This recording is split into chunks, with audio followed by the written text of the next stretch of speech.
has ended. Team Transit initiate explode, cleansing the digital world. But even such divine powers will never reach the deep depths of the dark area.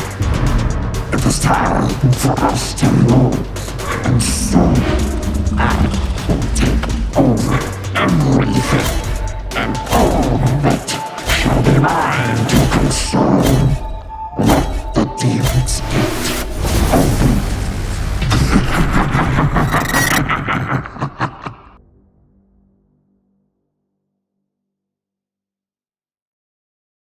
Welcome to the updated Beelzemon gameplay guide with the updated cards from BT2.5 and from BT19. There's quite a new key cards that we can really amp up the deck, but overall it's been pretty still classic. Those new cards are really just nice subsidiary support, where you guys can see the whole deck is still really trying just to focus on the more familiar style that we're with all the way back in BT12. One of my personal favorite decks to go in and play with, and I've been having a ton of fun, and I'm going to show you guys the capabilities and potential of how you can crazily mill to the point where you just one-shot your opponents. And today we're playing against Crossheart for the first deck, which is the EX6. I decided to keep my opening hand as we are going first, and I just felt like, you know what, I have a 3, 4, 5, 6 to climb up. Although it's nice to have a mixture of cards for searching, Timecodes to set up more than that, but since I have a line, and eventually I found the Timecodes off top decking, I just felt like this is a really good position to be in. We always want to set them up as soon as possible, the one from the advanced starter deck. It's just because we get to set the top card into our deck, choose what we want to mill out, and basically control the RNG. Yes, this deck does have a lot of RNG when it comes to what you mill. You might not expect it off the calculations, but that's pretty much always has been the playstyle of Beelzemon, which makes it really fun and unique compared to many different decks out there. And having that control and knowing how to sort of like flexibly maneuver yourself around those situations is really when you can capitalize off your wins. When it comes to the Crossheart deck, they just really want to search as well and stack sources underneath their tamers and continue to do that. And once E-Cross6 comes out, it becomes a bit of a problematic for us. So we want to be able to rush them down as quickly as we can. So of course, I'm going to use the Timecodes, which I forgot to suspend right here in this moment, which I actually will afterwards because I realized I forgot. But I want to go into Beelzemon, and really importantly to stack that promo Wizardmon so that we can use and put our Beelzemon to the top, so that when we get deleted off the Beelzemon, we can play the Beelzemon afterwards with its on deletion floating effect there. And it's really cool that Beelzemon, once it gets deleted, it counts all the sources that are within the trash at that given time, so then we can always threaten that Beelzemon if the opponent ever tries to get rid of us. But this is still pretty early in the stage of the game, which is totally fine, and I definitely want to just go ahead and chip away with the Beelzemon, because if it actually does get deleted, we can easily just play out that Beelzemon, and every time we mill, we're just going to constantly gain additional memory and play it that way instead.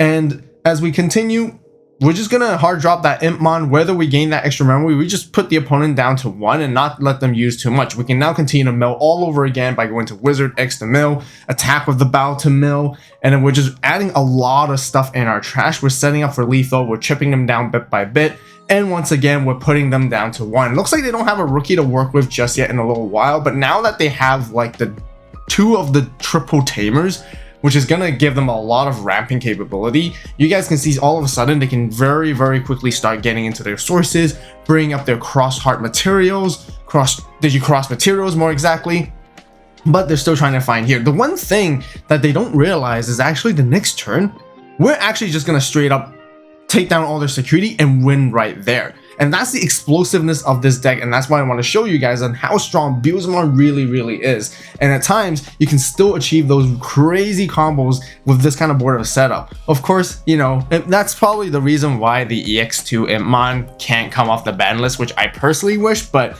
you guys can see the capabilities of how fast this deck can really go. And imagine if there were 4 copies, we've been reaching these win conditions way quicker, which really could be unfair. But anyways, as we continue, my plan next goal is to use Rival's Barrage and grab the starter deck Beelzemon back from the trash, utilize it, but let's go ahead and attack with the Beelzemon first since we get to mill, and if it ever gets deleted, we can play that Beelzemon out first, and then sort of work with what we want from there, and then continue to mill as much as we can. And then now, we added a lot of cards in our sources of our trash, Rival's Barrage to grab the Beelzemon like I said, suspend Ayamako when we evo into it to place a card to the top, gain a memory, and then by specifically putting the Death Slinger, we're gonna gain a lot. And then EX2 impmon comes down. We pretty much have more than 20 cards in this trash. We're gonna gain so much memory, going into classic Beelzemon X, trashing the rest of the security, crazy fast firepower in the very first game. Alright, next game we're gonna put up to the test and ramp up the speed even more and try to face against Blue-Green Imperial. It is a deck that actually did get a little bit on the ban list, so this is the post-ban list build that we're facing off against, and that deck is still really fast with their DNA combos, multiple swings. We are going first, and I decided to not keep that hand for sure. You know, it's just one Ayamako is kind of difficult to work with, no rookie to begin with. Ideally, it's always that you want to see a rookie plus an Ayamako at least, and then everything else can just be whatever to sort of climb into your stack. It is a stack-based building deck, but Beelzemon does have one slight weakness and a little bit of a meme where Beelzemon bricks. And it does happen quite often because there's quite a handful of level 6s that we play, and there's quite a handful of options such as Rivals Barrage and Death Slingers that we play multiple copies of that are kind of dead cards that we don't want to see in the beginning of the hand. And this is where you guys can see things are getting a little bit risky here, just because we only have Wizard and we have a handful of level 6s and 7s and a Death Slinger, and the opponent has already established a Davis Kent. I don't really have a choice. I have to just go into the Wizard and start putting stuff to the top and mill things, set up the trash, and draw and cycle that way, and continue to attack and mill things as I need to. But really, there's no other line to play. It's that tricky part where you bottleneck sometimes and you just can't push any further, and the super unfortunate thing is that we then see our level 5s, which are our AVAULT, starting to get milled off of it, and now we are completely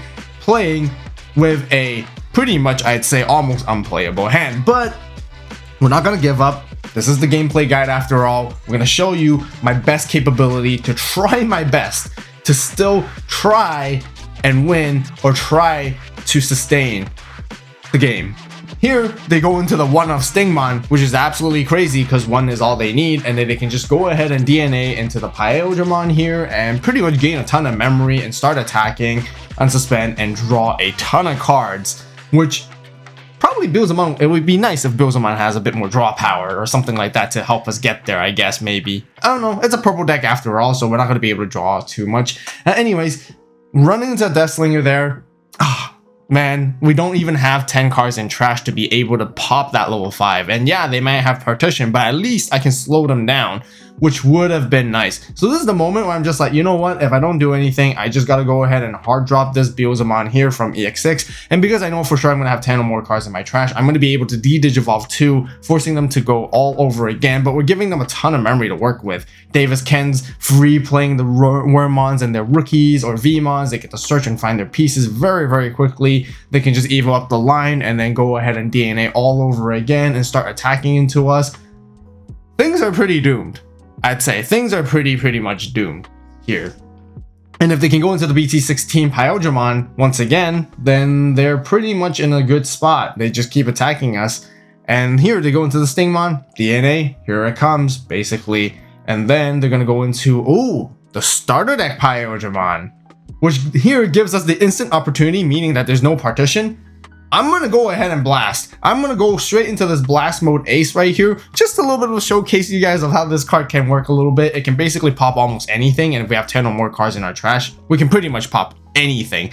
Usually pop a level 6 or lower. So that is a really good advantage. And now they go into another second Beelzemon here. Still the starter deck one. And this is where things start to look to give us a glimmer of hope, which is really nice. Now, this is the moment where I feel like, okay, you know what? There's a chance. There's a chance to come back from this, and we can actually get rid of their stacks just because they don't have partition, and if they can't further climb up until they go into this Hexablow right here, bottom decking all our Tamers, and one of our Tamers, which is going to be our Ayamako, stunning down our board. Oh man, I was really tempted to, you know, beat them down with the blast mode so I can like recycle my trash a little bit and trash their security at least there. But now they're pretty much presenting lethal. Hexablow with 2 checks the next turn, and they have a rookie to make an attack. Oh my goodness. We're gonna have to find a way to really rely on our security, which is also part of the game plan when you play Beelzemon. That's something you want to keep in mindful of because your security can save you. And a lot of times it actually does. And you want to play to your advantages by having certain cards in your security. Count how many Rivals Barrage you get on through. Count how many Death Slingers and set them up right there. Because they're now going to go for 2 checks. we have quite a handful of bombs, like you guys can see. Rival's Barrage gets rid of the Hexablow, no partition, which is fantastic. But of course, they can just swing and finish it off of the rookie here. Although they're just pretty much, the opponent's just flexing on us at this point. They miscalculated the memory a little bit right there, but it's just really unnecessary. But they did go into the Digimon just in case for precautions, I guess. They got it, unfortunately, but that's okay. We'll get them next time. Next game, we're facing off against Necromon, and we are going second this time. And yeah, we'll keep our hand. We have a 3-4-5 to work with. Might as well just climb up the stack that way. And in this kind of matchup, our deletion effects may not be as good as this compared to other matchups because Necromon thrives pretty well with their on deletion. They have floating capabilities, they get on deletion effects as well, and Beelzemon is really good. So I guess it's like a battle of which purple deck is better, whether we're able to mill ourselves fast enough so then we can ramp and then continue to trash their security and beat them down quickly that way. Of course, the usual classic finish with Beelzemon X, and then we swing for a game there. So here we're gonna have 2 memory to work off with. Gonna have to just Digivolve up as we go.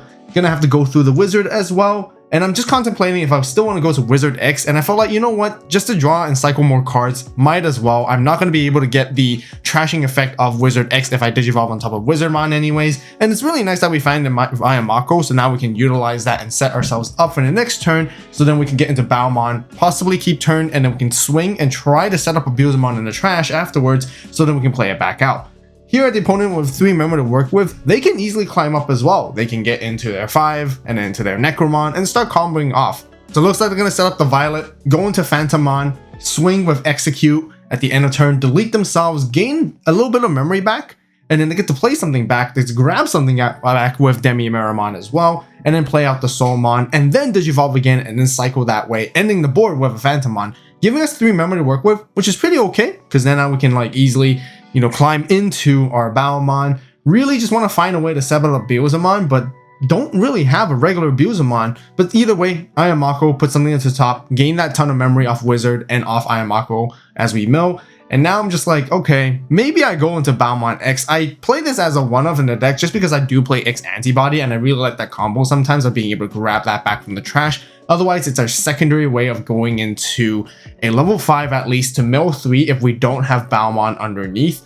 So I'm just here to draw and cycle cards and trash, and really just trying to, hey, I want Beelzemon in there because my regular Baomon effect is live at the moment, and if they ever do delete us the next turn by going to Necromon, we can float the Beelzemon back out. But unfortunately, as you guys can probably see from our mills and our trash, there is no Beelzemon to be found at all. So now we're kind of stuck a little bit here, and this is going to be a feels bad moment. I'm going to have to evo into Beelzemon X just for the sake of passing them to 1, because I don't want to give them 3 memory to work with, because otherwise they go into Necromon, they pop off, they play a bunch of stuff back, they can really easily just finish us off and set up really strongly in the following turn. And yeah, Beelzemon X is just standing there with Baomon's sort of floating on deletion effect, which is going to be nice, but no trashing security. But at least if they get rid of this Beelzemon X, we can play an impmon back from trash and then sort of go from there. We have a purple scramble to work with as well. We have Rival's Barrage. We're ready for a clapback, and if they ever try to attack into us, I'm pretty sure I have a Blast Mill Ace ready to go to counter against them as well. So it's not the worst if you think about it. You know, just to put them in 1 memory so that they don't have a lot to work off would be ideal in that situation. And I feel like they're either contemplating on going into a Necromon to go for the combos, which honestly I feel like they would just go for it either way, or they might be stuck on one because they just hard play the Ghostmon and it seems like they're trying to find one, which probably is the reason why. They get to grab like 2 pieces off here, the 2 Bakemons, and then go from there, passing us to 1. And then our game plan from here on is I don't anticipate them having any aces that I need to play around, so I'm just going to go ahead and try to use Beelzemon X to beat them down from then on.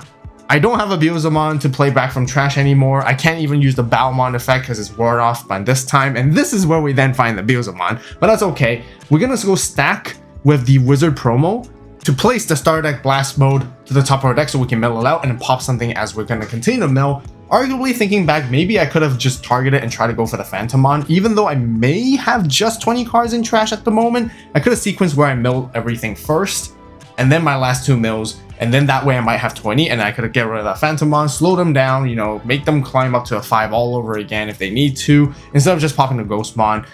And here, as they push out, they're just gonna digivolve their Ghostmon into another level 4, into another Bake, get to draw and trash one. Really tells me they're still trying to find their Necromon. Maybe it's insecurity, maybe they're stuck in there, or maybe they're just really like at the bottom of the deck. Again, they swing with the Bakemon. Every time they're attacking, I'm just contemplating, is it worth going into the Blast Mode Ace right there just yet? Honestly, I could have actually went for that and then popped their Phantomon, but they found a Rival's Barrage anyways, which I do end up popping the Phantomon.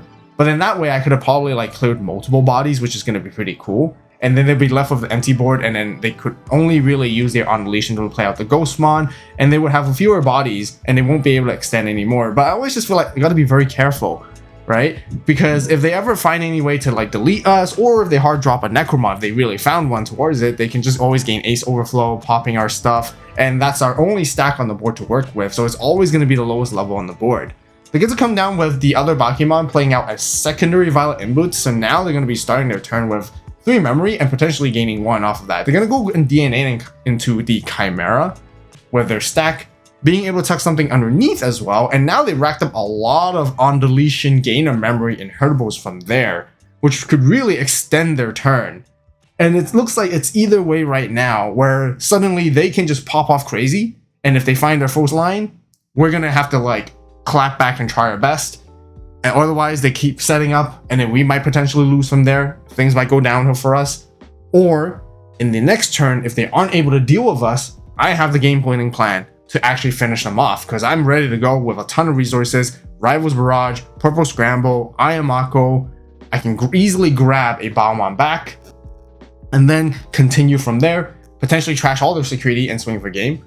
So here they're going to go for a Calling Play to delete their own Chimeramon, which is pretty decent value, honestly, because they get to grab some stuff back.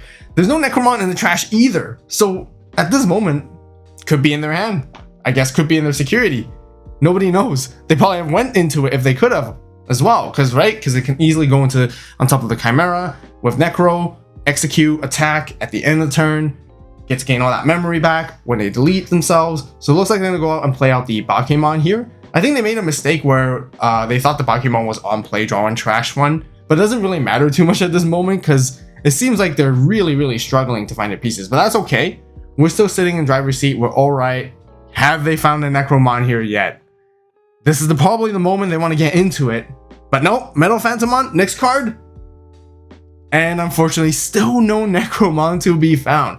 That's actually crazy. That really, oh man, all that cycling, you know what? That's fine, whatever. That's what we want to see anyways. If they're not able to get into it, we are going to use our Purple Scramble to stack our deck.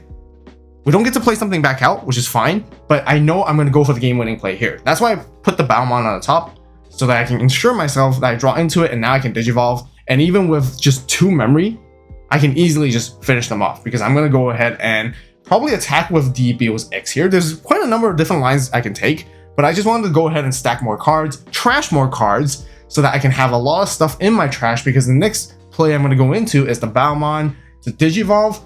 Afterwards, I'm going to try to grab the starter deck or advanced deck set Beelzemon to trash even more cards, but that way I'm maximizing my memory gain efficiency, so then I can go into Beelzemon X, which I have in my hand, and then trash the rest of their 2 security, delete the Metal Phantomon as well, and then swing for game. That's exactly what I'm going to do. And this start at Beelzemon is still just always fantastic as we get to mill more, finding the impmon. We're completely decked out here at this moment, but we're going to gain maximum amount of memory here. We're gaining 3, going all the way back there, Evo into Beelz X for 1, trash the remaining 2 security, go for the 7-full cluster to delete that Metal Phantomon, and sure, they can float a body back out, but I don't think there's any Ghost Trait Digimon that has a blocker that can stop this attack, pretty much. And sure, they get to search, and it comes down to Ghostmon, we finish it off just like that. If you want to see more 7th grade Demon Lords gameplay, make sure to watch the latest epic clash of Battle Vault, where they face off against the Royal Knights. In some of those episodes, you guys can even find special discount codes for the AVAULT store to grab your very own Demon's Gate playmat. So make sure to head on over there, and I appreciate the support. Thank you guys so much for watching. You guys have a great day, great night, wherever you are. And this is AVAULT signing out.